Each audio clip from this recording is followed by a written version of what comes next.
Ng gabi po, Senador. Good evening, Rolex. Ang katanungan ko po ay tungkol sa power. Oh, no. Alam niyo po, yung IPIRA, hinati yung bansa natin. Electric Power Reforms Industry Act, IPIRA. Ngayon po, ganito. Recently, ang Malacanang po ay naglabas. Pinirmahan ng Pangulo, Executive Order 164, adding nuclear power to the energy mix. And among others, to study the viability kung pwede pa natin i-operate yung BMPP at ang iba pang mga facilities para sa paggamit ng nuclear energy. Pwede mo malaman kung ano yung isip nyo po tungkol dito? Kasi po mangyayari sa sunod na termino, ang 18 milestones. Ito po yung unang hakbang lamang. Marami talagang pinag-uusapan. Energy is hard. Ito, aaminin ko sa inyo, talagang pinag-aaralan ko, napakahirap ayusin. Dahil nga, yung ating sistema, the IPIRA law, marami talaga nakakontain dyan na kailangan pag-aralan ulit. Because ang reklamo sa buong bansa, both na consumers lamang at saka yung mga negosyante. Kasi lagi natin napapag-usapan mga foreign investors na nagre-reklamo sa power, pati local investors. Kaya ang investment sa Pilipinas is not capital intensive. Yung mga investment sa Pilipinas short term lang, kuminsan hot money lang ang pumapasok, pasok-labas lang yan. It doesn't build anything. So that is it. It is a major problem. At kung titignan natin ang mga projection sa pangyayari. Ngayon, just as a perfect example, narinig na siguro naman ng lahat, na sinasabi na baka sa eleksyon magkakaroon ng brownout. Kaya dahil nasa gitna na tayo ng summer, ng tag-araw. Kaya yan ang maliwanag na maliwanag, kulang na talaga ang power supply doon sa ating requirements. At saka, yung idadagdag pa dapat natin para makapag-industrialize tayo na mabuti. Kaya it's something that has to be attended to. In other words, kailangan natin lahat. Kailangan natin lahat ng makuha natin na power sources para mabigyan tayo ng mas mura at mas malawak at mas reliable na power supply. Ngayon, maaari nating i-expand yung ating hydro, expand natin yung ating geothermal, but there's a very simple idea when it comes to the energy sector. It's something called the base load. The base load is the load that never goes away. The demand that never goes away. Kahit gabi, kahit araw, ito na yung mga planta na nagpapatakbo. So that base load has to be satisfied. Kaya kung hindi umiihip ang hangin, paano yung wind power? Kung gabi, paano yung solar power? Kailangan pa rin nung traditional. Ngayon, doon tayo mamimili. Although it's not traditional for the Philippines, nuclear power is already considered a traditional power source. So it has to be looked into. Yung sa BNPP, nag-offer na, because if you, ang Korea has, I believe, 5 sister plants to the Westinghouse plant in BNPP. And they have offered, I always say it's ironic that the names of their plants are Core 1, Core 2, Core 3, Core 4, Core 5. Pero hindi tayo nagkaroon kahit isa. But they have offered to come with their technical people, and they have offered to come to give us an idea. Pwede pa ba ito? Because kahit pa paano, the BNPP, the Bataan Nuclear Power Plant, was supposed to go online with 650 megawatts in 1986. That's a long time ago. Marami ng bagong technologies, marami ng bagong requirements. So we'll see. We have to. I think we should be open to our Korean friends to come and to tell us if this is still viable or you have to do something else.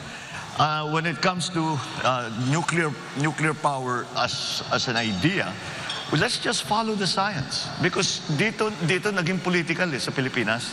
It's also political in other places. But in our particular case, the reason we have no power plant, nuclear power plant at all is pure politics.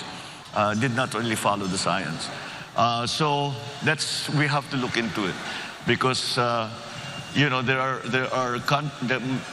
even after Fukushima, when everybody was saying nuclear power is going to, we have to rethink, we have to, kailangan natin pag-aralan ulit yan, mukhang delikado.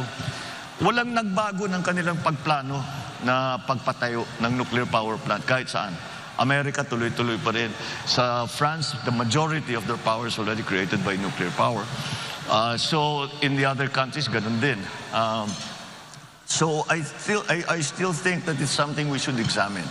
There are many new technologies. One of the ones that we keep reading about are the modular nuclear power plant. They start with a small one. Gusto mong palakihin, bumili ka ulit ng module, ikakabit mo ng palakihin hanggat gusto mo.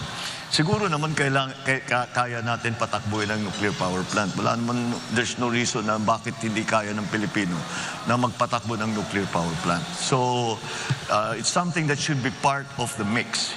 Kasama diyan is COP26, where we decided to cut down on coal-fired power generation.